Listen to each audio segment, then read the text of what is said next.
परमेश्वर की आज्ञा में बने रहना यानी शैतानी अटैक से बचे रहना। नीति वचन 2 में प्रभु का वचन क्या कह रहा है, आइए समझते हैं।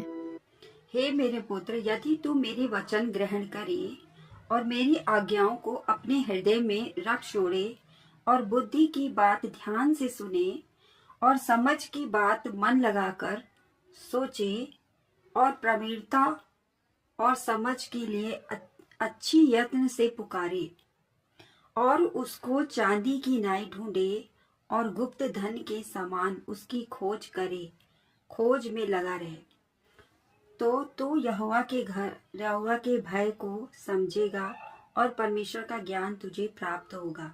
हालेलुया। क्योंकि बुद्धि यहोवा ही देता है, ज्ञान और समझ की बातें उसी के मुंह से निकलती है। यहाँ पर परमेश्वर क्या बोल रहे हैं कि प्रभु कह रहा है, हे मेरे पुत्र, यदि तू मेरे वचन ग्रहण करे, वचन ग्रहण करे।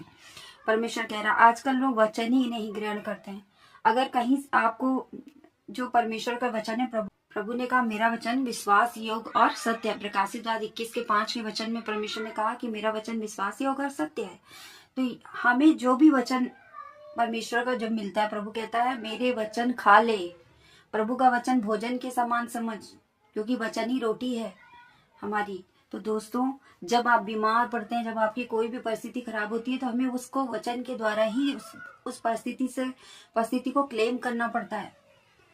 हमें उस वचन के द्वारा ही हम उस आपकी जो परिस्थिति है उसको हम पलट सकते हैं। उस वचन के द्वारा ही वो ठीक हो सकती है। वचन एज अ मेडिसिन, वचन एक मेडिसिन की तरह काम करता है हमारे जीवन में। हालेलुया। अगर आप अभी किसी भी युद्ध में हैं, आप शारीरिक युद्ध में हैं, आत्मिक युद्ध में हैं, तो आप उसको वचन से ही जीत सकते हैं, ना कि आप शरीर से। अब हम अगर किसी से, प्रभु ने क्यों कहा कि तुम अपने सताने वालों के लिए प्रार्थना करो।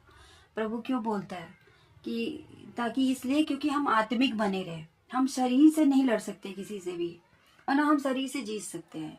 आप खुद देखिए, आपने खुद अपने जीवन में खुद देखा होगा कि हम इतना, हो सकता है आपने बहुत स्ट्रगल किया, आपने लड़ झगड़ के भी देख लिया बराबर, लेकिन उससे होता क्या है, उससे कोई मतलब, जो आप सोचते हैं कि चलो ये लड़ाई लड़के हम जल्दी इस चीज को विजय प्राप्त कर लेंगे, लेकिन ऐसा होता नहीं है। कहीं ना कहीं प्रभु आपको आत्मिक बनने के लिए ही बोलता है। आत्मिकता से ही हम उस लड़ाई को जीत सकते हैं, क्योंकि हमारा युद्ध किसी शरीर से नहीं, किसी मांस और लहू से नहीं है। हमारा युद्ध तो अंधकार की शक्तियों से। परमेश्वर यही आपको समझाना चाह रहे हैं कि हमारा युद्ध जो है अंधकार की शक्तियों से है। इसीलिए पूरी बाइबल वचनों से आधारित है, वचन पे बनी हुई है। प्रभु परमेश्वर ने हमें लड़ने के लिए हथियार दिए हैं। प्रभु का वचन कहता है यशायाह 54 में, जितने भी हथियार तेरे ऊपर उठाए जाएंगे उसमें से एक भी सफल नहीं होगा। तो वो हथियार क्या है? जितने भी हथियार हमारे ऊपर उठाए जाएंगे, तो हथियार जो आपके ऊपर उठाए जाएंगे, यानी परिस्थिति, कोई भी परिस्थिति, बीमारी का हथियार, अटैक आया ना आपके ऊपर, तो हथियार शैतान की तरफ से आता है, दुष्ट की तरफ से। बीमारी आई, लाचारी आई, गरीबी आई, कोर्ट केस आया, कोर्ट कचहरी आई, कर्ज आया, तो ये एक तरह का अटैक है शैतान का। उसने आपके ऊपर वो हथियार चलाया, लेकिन हमें इस वचन का प्रयोग करना है। जितने भी हथियार हमारे ऊपर उठाए जाएंगे, एक भी सफल नहीं होगा। ये परमेश्वर का वचन है। तो प्रभु यहाँ पर ये सिखा रहा है कि तुम मेरी खोज में रहो। मतलब परमेश्वर कह रहे हैं कि यहाँ पर कि हे मेरे पुत्र, यदि तू मेरे वचन ग्रहण करे और मेरी आज्ञाओं को अपने हृदय में रख छोड़े। मेरी आज्ञाओं को, प्रभु कह रहा मेरी आज्ञाओं को अपने हृदय में रख छोड़े, मतलब अपने हृदय में रखना है इसको, वचन को ग्रहण करके हृदय में रखना है, और बुद्धि की बात ध्यान से सुने। अब प्रभु कह रहा बुद्धि की बात ध्यान से सुनो और समझ की बात पर मन लगाकर सोचो, मन लगाकर सोचें और प्रवीणता और समझ के लिए अति यत्न से पुकारे और उसको चांदी की नाई ढूंढे। चांदी क्या है? चांदी बहुमूल्य है। वैसे ही वचन भी परमेश्वर का हमारे बहुमूल्य है, खजाना है हमारे लिए वचन। तो हमें क्या करना है? हमें वचन को भी चांदी की तरह, परमेश्वर कह रहा है जैसे चांदी मूल्यवान है, वैसे ही तुम वचन, परमेश्वर के वचन को भी हमें मूल्यवान समझना है, और हमें उसको चांदी की नाई ढूंढना है उसको, और गुप्त धन के समान उसकी खोज में लगे रहो।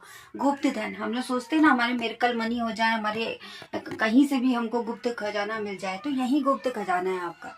आप इससे हर एक परिस्थिति को पलट सकते हैं। आपके ऊपर जितनी भी जैसी भी परिस्थिति क्यों ना हो, आप वचन के द्वारा, परमेश्वर के वचन के द्वारा उसको पलट सकते हैं।